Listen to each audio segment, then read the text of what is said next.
ओम नमः भगवते वासुदेवाय नमः। साल की जो 24 एकादशी होती हैं, जैसे 12 होती हैं शुक्ल पक्षी, 12 होती हैं कृष्ण पक्षी, तो इन सभी एकादशी में सबसे बड़ी निर्जला एकादशी यानी भीमसेन एकादशी मानी जाती है। तो वो क्यों मानी जाती है?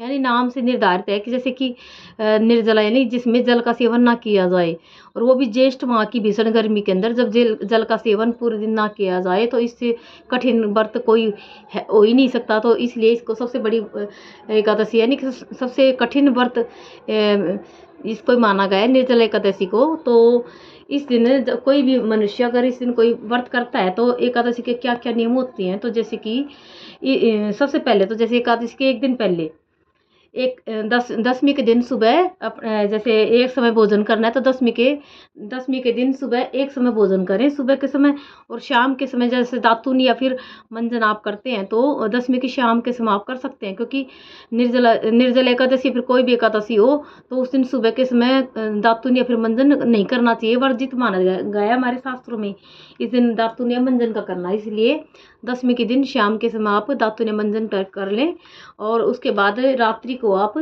फल या फिर दूध वगैरह ले सकते हैं। रात्रि को खाना या भोजन ना करें। और एक विशेष बात का ध्यान रखें कि दसवीं के दिन चावल और बैंगन ये दो चीज़ों का सेवन ना करें, बिल्कुल भूल कर भी दसवीं के दिन।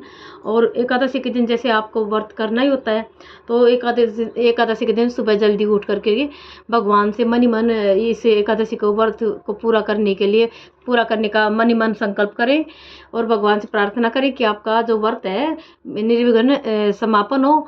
और जैसे कोई गलती हो जाए व्रत में तो उसके लिए माफ़ी का आप भगवान से प्रार्थना करें। उसके बाद स्नान ध्यान करें और मंदिर जाएं। मंदिर में जब जाते हैं तो आप वहाँ पर भगवान को जैसे पीले फल, पीले फूल, पीले वस्त्र का दान करें। और साथ ही एक इस दिन जैसे निर्जला एकादशी के दिन मिट्टी के घड़े में जल भर के लेके जाएं, और थोड़ी सी चीनी और एक 100 मीटर का लाल या फिर पीले रंग का कोई वस्त्र हो, और एक थोड़ा जैसे एक पंखा होता है जो भी हाथ से जलते हैं, जिसको बीजना भी कहते हैं, नहीं कि हाथ से जलने वाला पंखा, और थोड़ी चीनी और एक कोई भी ऋतुफल ना मिले तो आप केले के फल भी आप ले जा सकते हैं। और साथ ही इसके साथ ही आप दक्षिणा अपनी श्रद्धा अनुसार दक्षिणा भगवान को चढ़ाएं, और वहाँ पर बैठ करके एकादशी के व्रत का पाठ करें, सुने कथा को सुने। और जैसे दोपहर में इस दिन पूजा करने के बाद जैसे कि शिवरी पूजा करने के बाद पीपल की कम से कम भी 7 परिक्रमा दें, पीपल में जल दें, और पीपल की कम से कम भी 7 परिक्रमा दें।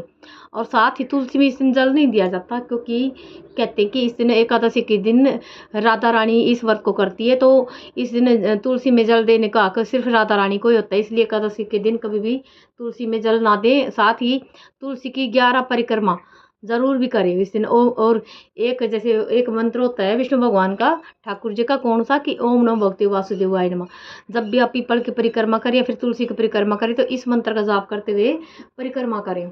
और साथ ही जैसे दिन में इस दिन कभी भी शयन नहीं करें, या फिर किसी की निंदा चुगली ना करें, झूठ ना बोले, क्योंकि अगर आप ऐसा करते हैं तो आपका जो व्रत है वो खंडित हो जाता है, उसका पूरा फल आपको नहीं मिल पाता।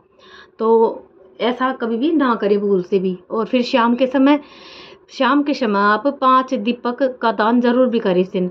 जैसे एक पहला दीपक जैसे आपके घर का मंदिर हो गया, दूसरा तुलसा हो गई, तीसरा पीपल का पेड़ हो गया, पीपल के पेड़ के नीचे, और चौथा जैसे बाहर कहीं मंदिर, आप किसी मंदिर में जाते हैं तो वहाँ पे, और 5वां दीपक जो कि आपके घर का मेन गेट है वहाँ पर प्रज्वलित करें। लेकिन ये विशेष ध्यान रखें कि दीपक जो आप 5 दीप दान करते हैं इस दिन, तो 5 दीपक आप कोशिश करें कि देसी घी के ही दीपक जलाएं। अगर मजबूरीवश अगर आपके पास देसी घी नहीं हो तो तिल के तेल का दीपक भी आप प्रज्वलित कर सकते हैं इस दिन। लेकिन इसके साथ ही ये भी जैसे आप इस दिन किसी भी ज़रूरतमंद को जूते चप्पल का दान कर सकते हैं, छाते का दान कर सकते हैं, मौसमी फल ऋतु फल का दान कर सकते हैं, और जल का दान भी कर सकते हैं। साथ ही अगर आपकी अपनी श्रद्धा अनुसार चीनी शरबत का दान भी कर सकते हैं। किसी ज़रूरतमंद गरीब को अपनी श्रद्धा अनुसार शरबत आप बना करके पिला सकते हैं, जल पिला सकते हैं, फलों का दान कर सकते, कपड़ों का दान कर सकते हैं इस दिन आप।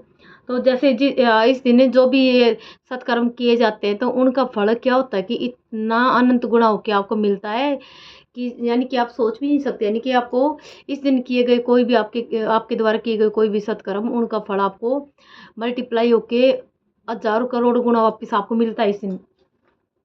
साथ ही इस दिन जैसे कि आप जो एकादशी करते हैं तो रात्रि को जागरण ज़रूर भी करें। कोशिश करें कि सारी रात्रि नहीं तो कम से कम भी रात के 12 बजे तक तो ज़रूर भी रात्रि जागरण करें। और इसमें भी क्या है कि अगर आप भजन कीर्तन करें तो बहुत अच्छी बात है, वो सबसे बढ़िया होता है। लेकिन अगर आप भजन कीर्तन नहीं कर सकते हैं तो टीवी या फ़ोन के माध्यम से आप सुन भी सकते हैं भजन कीर्तन को। और अगर आप ऐसा भी नहीं कर सकते तो जो ओम नमो भगवते वासुदेवाय नमः इस मंत्र का जाप भी आप कर सकते हैं। तो लेकिन एक विशेष बात ये भी ध्यान रखें कि जैसे आप दिन में अगर आप इस दिन अगर आप जैसे गजेंद्र मोक्ष का पाठ करते हैं, विष्णु सहस्त्र नाम का पाठ करते हैं, श्री सूक्त का पाठ करते हैं, श्रीमद् भागवत का गीता जी का पाठ करते हैं, तो क्या होता है कि आपका व्रत का अनंत पुण्य फल आपको मिलता है। जय माता दी।